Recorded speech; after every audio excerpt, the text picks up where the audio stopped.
kick off with My Big Fat Greek Wedding 3. So, take it away, Holly.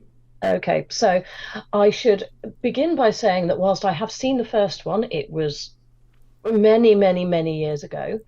It's got to be about 20 years, hasn't it? I would say give or take a bit. Yeah. Certainly, judging by the age of the actors in it, 20 years seems plausible. I have not seen the second one, but whilst walking to Richmond to watch it, Cinema Buddy gave me an overview of what happens, and we did a IMDb. We concluded at that point that I probably hadn't missed too much, and it was fine.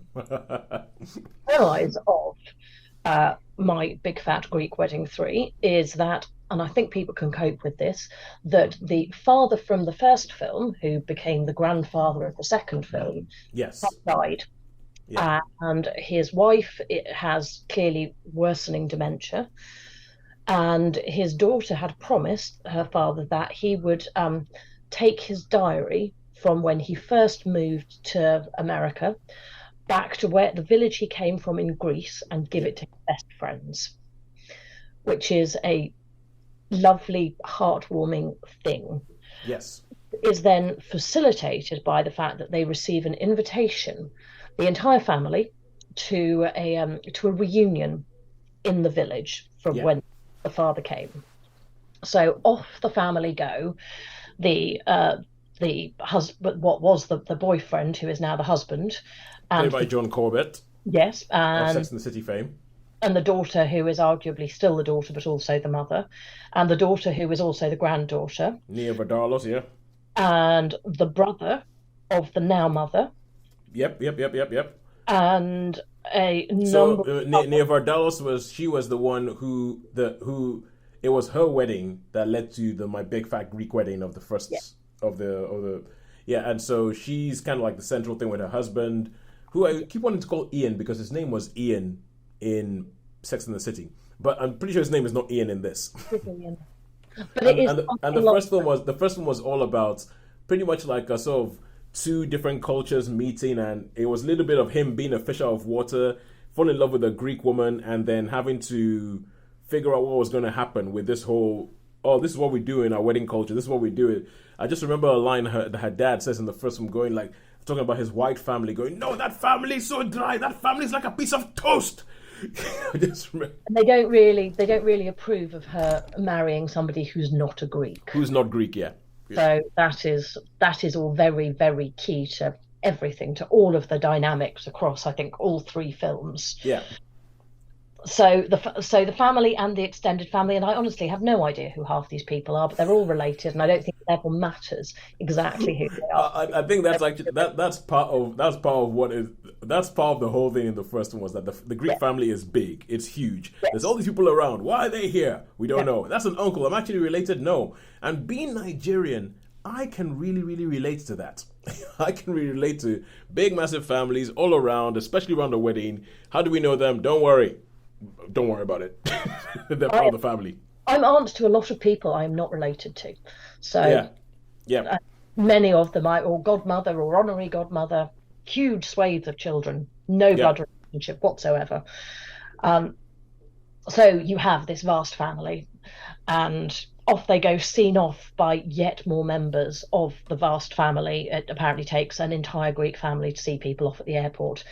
And so off they all head on their plane to Athens, plane that is entirely filled with Greek people, all of them, who all behave appallingly and give each other food and clearly cause trauma to the staff.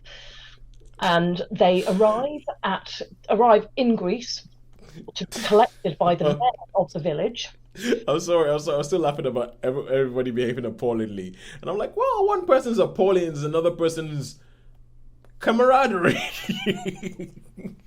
Yes, I think that is also true, but I really don't envy cabin crew who are just like, why will these people not sit down?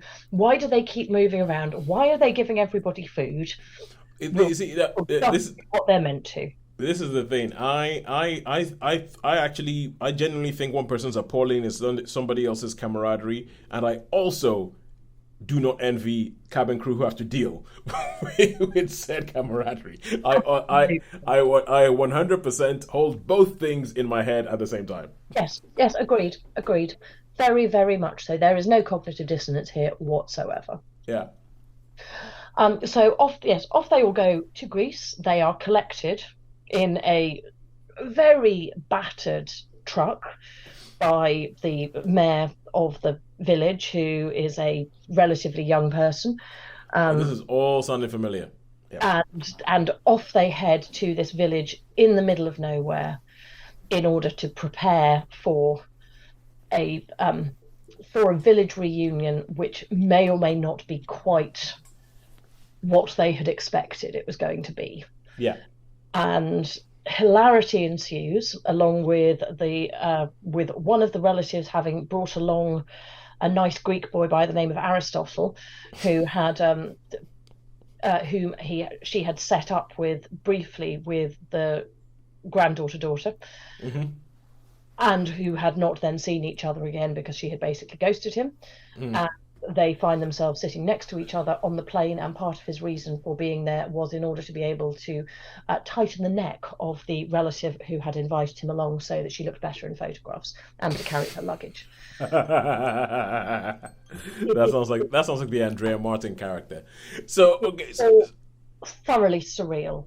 So okay, so all these things, these films, whatever plot that they might have, is just there as an excuse. It's an excuse to hang the jokes on. It's an excuse to hang the antics on, and it rises and falls on whether the jokes and the antics are worth all the machinations that they are pulling to make it work, to make it happen. And is this? It is. The story is, broadly speaking, irrelevant. Yeah. It is a delightful, easygoing film to watch. Is it good? Not really. Is it meant to be good? No. Is it delightful? Yes. It's exactly the sort of middle of the road, enjoyable family film to watch that's silly and it makes you smile. It's the kind of film that I reckon was probably made as a tribute to the actor who played the dad in the first film, because I think he died in real life. That seems plausible. Yeah, I think he died in real life. So I and it's the kind of thing where I just think, well, yeah.